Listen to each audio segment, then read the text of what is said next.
Houston, Texas. Alors qu'un cyclone s'annonce, Alexandra, Will et Nate se battent pour survivre dans une ville qui semble dévorer aussi bien les gens que les rêves. Dans cette atmosphère suspendue dans le temps, ces personnages vivent leur vie entre musique, hallucination et espoir de rédemption. Ghost Song est un docu-fiction brut et émouvant, réalisé par Nicolas Peduzzi, avec nous pour cet épisode. Je suis Charlotte, et vous écoutez l'épisode 4 de Ghost Song, le podcast.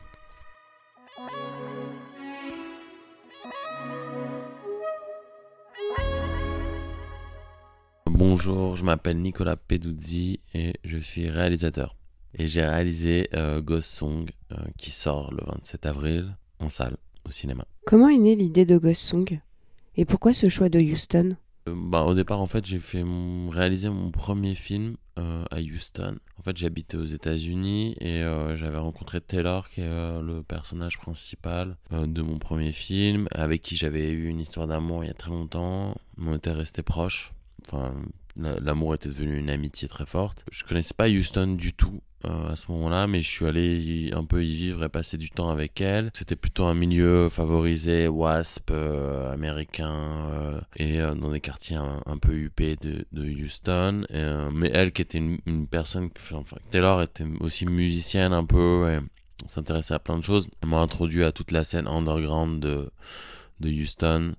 Et la scène musicale, aussi du hip-hop. Et ensuite, j'ai creusé un peu et j'ai compris que cette ville était pleine de contradictions, une ville très conservatrice, avec des autoroutes comme ça qui séparent, en fait, qui divisent les quartiers. Et il y avait ce côté-là aussi qui m'intéressait, où la ville est vraiment située sur la ligne des ouragans. Donc voilà, petit à petit, j'ai rencontré des gens grâce à Taylor. J'ai rencontré Will, qui est son cousin, qui est dans le premier film aussi. On le voit apparaître dans le premier film et il est là, il a le rôle principal, il a un des rôles principaux dans le deuxième. Et finalement, par hasard, je rencontre OMB Bloodbath, qui s'appelle Alex dans la vie, et qui est la rappeuse dans le film, et qui est rappeuse aussi dans la vie. La rencontre, en fait, on était en train de faire un repérage pour Southern Belle, et on se baladait dans le Third World, parce que justement, c'est un quartier un peu, vous en avez parlé avant, mais c'est un quartier qui est berceau de plein de mouvements musicaux, et qui a vu naître plein d'artistes, et c'est un quartier qui m'intéressait parce qu'il est vraiment situé au milieu de la ville. Une architecture différente du reste de Houston, où c'est vraiment des maisons basses en bois, victoriennes mais un peu délabrées, donc il y avait quelque chose de cinématographique. Et on se baladait, et là, une station essence, je vois une cinquantaine de jeunes, la musique à fond, et en fait c'était la musique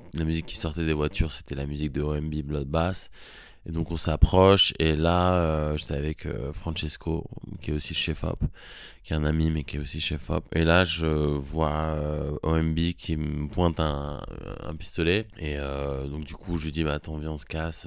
Nous on pensait que c'était une fête, un peu naïvement, et du coup on fait on se dit on part. Je tremblais, j'avais peur et tout, parce que je vois un gun, et après on se rend compte que les autres en ont plein. Et là finalement elle rigole, elle nous arrête, et elle commence à nous poser des questions. Elle était curieuse, elle comprend qu'on n'est pas américain mais qu'on est européen. Du coup ça brise un peu la glace. Et là on échange assez. Au départ elle me dit tu veux pas me faire un clip, je te paye et tout. Je dis non, je peux pas, je suis en train de tourner un autre film avec Taylor. Je le raconte un peu, et là il y a un échange qui se fait. Elle me donne je lui donne mon numéro, je crois. Et le lendemain, elle m'appelle, en fait. C'est elle qui m'appelle, donc c'est elle vraiment qui m'a choisi. J'avais pas trop le choix, elle m'a pointé un gun. Non, je rigole, mais elle m'a choisi. Et enfin, pas elle m'a choisi, mais elle m'a appelé. Et du coup, elle me dit viens dans mon quartier, je veux te rencontrer, je veux te parler et tout. Je dis ok, je flippais un peu parce que je me dis je vais dans le Third Ward, comme un quartier hyper difficile de Houston. Tout le monde m'avait dit là-bas, faites gaffe quand vous y allez. Voilà. C'était connu comme un peu le quartier malfamé. Mais on y va quand même, on est curieux. Et là, elle m'envoie une localisation GPS. Je dis oula, c'est craignos, on avait du matos. Mais finalement, on y va. Et elle arrive, et là elle commence vraiment à me raconter sa vie, quoi, complètement. Elle me parle on était devant la maison de sa grand-mère, donc il y avait une vieille maison victorienne en bois, comme ça, avec plein de petits chiens tout autour de la maison. Et c'était vraiment une ambiance complètement différente de celle que je connaissais à Houston, des blancs un peu huppé de Houston, avec des problèmes existentiels. Et en même temps, c'était à 2 pas, quoi. Tu traverses un pont et t'as ce quartier, le Third Ward. L'architecture du quartier l'endroit, je le trouve beau, parce que c'était vraiment des vieilles maisons à l'américaine, avec des grands arbres gigantesques comme ça qui surplombent les maisons. Donc je trouvais ce quartier très beau. Et là, Bloodbath, elle nous déballe, elle nous raconte vraiment plein de trucs. Elle nous parle de la guerre des gangs, de la gentrification de Houston, du hip-hop. Elle me raconte qu'elle avait commencé à écrire des poésies, en fait, hyper jeune, qu'elle s'intéressait à des écrivains comme Hughes, des afro-américains comme Hughes, Angela Davis, et que finalement, elle a commencé à faire du rap, et que elle a simplifié ses textes parce qu'elle voulait, en fait, attirer l'attention pour pouvoir ensuite, ce qu'elle disait, passer des messages, mais qu'au début il fallait faire des trucs un peu simples. Elle disait, je la cite, hein, elle disait, j'ai dû dumb out my music, enfin je la rendre plus bête pour attirer l'attention. Et parce que elle dit ce qui m'intéressait, elle dit, j'avais pas envie de prêcher, j'avais pas envie de passer de message, en fait, parce que si des gens sinon ne t'écoutent pas, et ensuite une fois que t'as eu attiré l'attention, tu peux essayer de passer des messages, enfin surtout parler de choses qui te tiennent plus à cœur dans tes musiques. Et ça, c'était quelque chose tout de suite qui m'a accroché dans ce qu'elle racontait. Enfin, c'était assez bouleversant, la vie. Je me dis, on est en plein milieu d'une ville, une des villes les plus riches des États-Unis, et dans un quartier comme ça central, t'as la guerre, t'as une guerre civile, quoi. Donc voilà, j'étais attiré par Bloodbath. Du coup, je continue sur l'autre film. Et on s'échange pas mal de messages sur Instagram, on s'appelle de temps en temps, elle me raconte sa vie. Et entre-temps, je finis le film, donc Sardine Belle. Entre-temps, je reviens en Europe, et elle se fait tirer dessus 2 fois.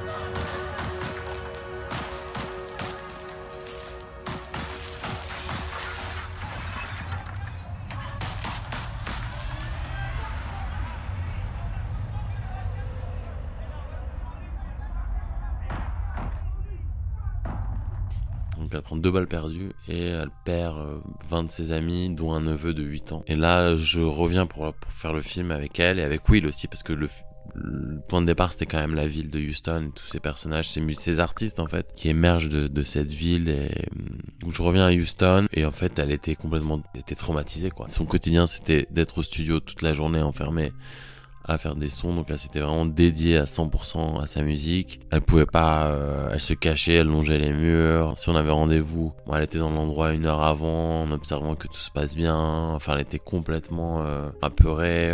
N'importe quel cuistot du resto, elle avait l'impression que ça pouvait être quelqu'un qui allait enfin, dire où elle était au gang de l'autre quartier. Donc elle était vraiment c'était compréhensible, mais elle était vraiment parano. Et plus que parano, enfin elle le dit aussi dans le film, je suis obligé d'être parano. Et donc voilà, ça a été la deuxième rencontre enfin j'avais affaire à une autre personne, quoi.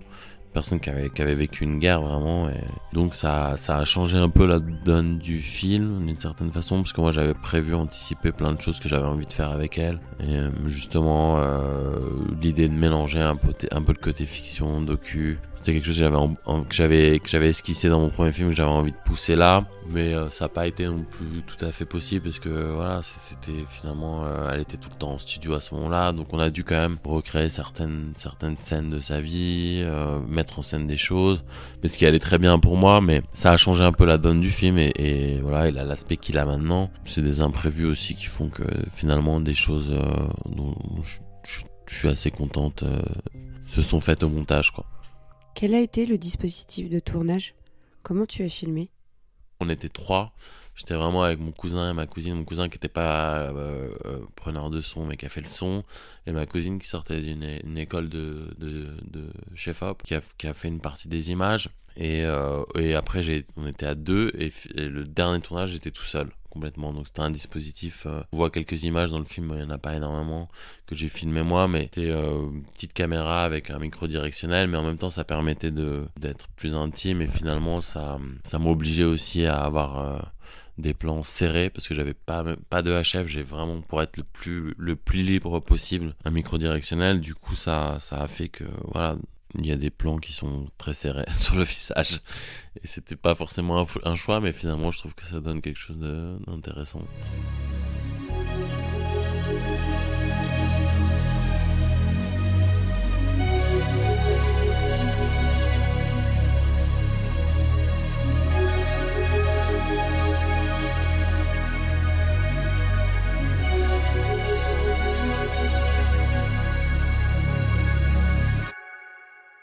Ghost Song est un film qui mixe beaucoup de choses. On a une intrication des destins, des musiques, entre Will qui s'accompagne de sa guitare, le screw d'OMB, la musique de Jimmy Woo. Est-ce que c'était une volonté de ta part de faire un film aussi métissé que les Houston ? En fait, le mot d'ordre, c'était vraiment de respecter justement la musique de Houston, l'âme d'Ave. Même si c'est une musique des fois qui beaucoup peut paraître moche, en fait, c'est une musique qui respecte, qui vient de la saleté des marécages, parce que Houston c'est une ville qui est construite sur des marécages, c'est une ville industrielle aussi, et du pétrole et tout ça, donc et ça on le ressent très fort dans cette musique, et moi c'est ça qui me touche. C'est pas forcément une musique qui est belle en fait, comme la ville quoi, c'est pas une ville qui est belle, mais ce qui m'intéressait justement c'est cette laideur qui en même temps est belle quoi pour moi. Donc il y avait cet aspect là, il y avait le côté du hip hop très tragique quoi, entre la vie et la mort, le côté tragique aussi des personnages, et donc oui il y a ce métissage dans la musique. Par exemple l'opéra qu'on a mis à un moment, moi je trouvais que ça allait très bien avec les personnages comme ça qui sont tout le temps dans une représentation un peu théâtrale d'eux-mêmes. Pareil, le hip-hop pour moi il y a un jeu comme ça, il y a des alter-ego qui sont en jeu, on joue un truc très fort de soi-même, très tragique, il y a quelque chose entre la vie et la mort. Finalement quand on parle avec pas mal de rappeurs dans la vie de tous les jours, ils sont plutôt soft, cool, mais parce que tu sens qu'ils expriment plein de choses avec cette musique-là. Et donc il y avait l'opéra, le rap, que je trouve finalement qui ont plein de similitudes, comme genre de musique bizarrement, étrangement. Et il y a la musique de Jimmy,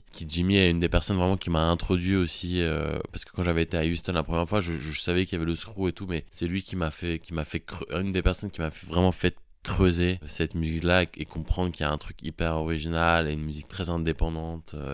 T'avais des mecs qui faisaient des mixtapes de 9 minutes en freestyle. Enfin, il y avait pas le côté commercial que peut avoir le hip-hop aussi. Ils étaient très très très libres, même il y avait un côté un peu punk, et donc c'est lui qui m'a introduit à tout ce mouvement. Et donc voilà, il y avait le film s'est écrit énormément au montage, parce que justement on avait un manque aussi de matériel dû au fait qu'on pouvait pas y retourner, donc on a écrit beaucoup au montage. Et voilà, avec la musique, tout ça, ça a été une harmonie, mais qui s'est fait en discutant beaucoup avec le musicien, avec les monteurs, en écoutant énormément la musique de Bloodbath.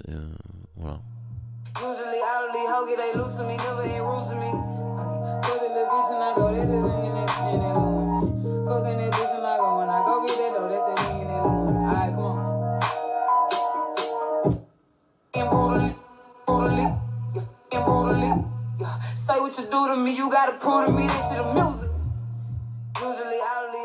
D'où vient chez toi cette sorte de fascination pour le rap, pour le hip-hop ? J'écoute pas forcément que du hip-hop du tout, j'aime bien de temps en temps, parce qu'avec Bloodbath et tout, mais je trouve que quand on regarde un peu ça de près, c'est assez incroyable. En fait, c'est tellement un miroir aussi de notre société comme genre musical, où ça change tout le temps, ça évolue tout le temps, et c'est moi ce qui me plaît avec le hip-hop, c'est que c'est une des seules formes artistiques, je trouve, qui est vraiment pas du tout bourgeoise, quoi. Donc il y a aucun filtre, c'est souvent des gens qui n'ont pas fait d'études, et donc il y a une poésie comme ça très brute, qui parfois peut dégoûter certains, peut faire naître des préjugés, mais en même temps il n'y a aucune récupération possible quoi avec le hip-hop, pas tous les hip-hop, mais celui de Bloodbath et des gens comme ça, tu peux pas le récupérer quoi, et c'est ça que je trouve assez fort quand même.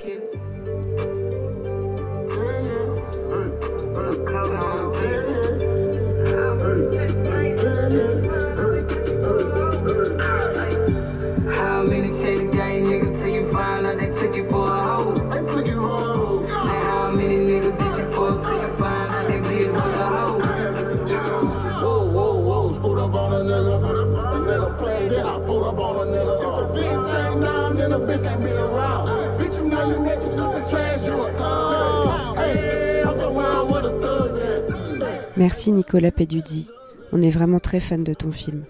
Ghost Song est à voir au cinéma à partir du 27 avril. Je suis Charlotte et vous venez d'écouter le 4e épisode de Ghost Song, le podcast. Ce podcast a été produit par Lucky Time et Les Alchimistes.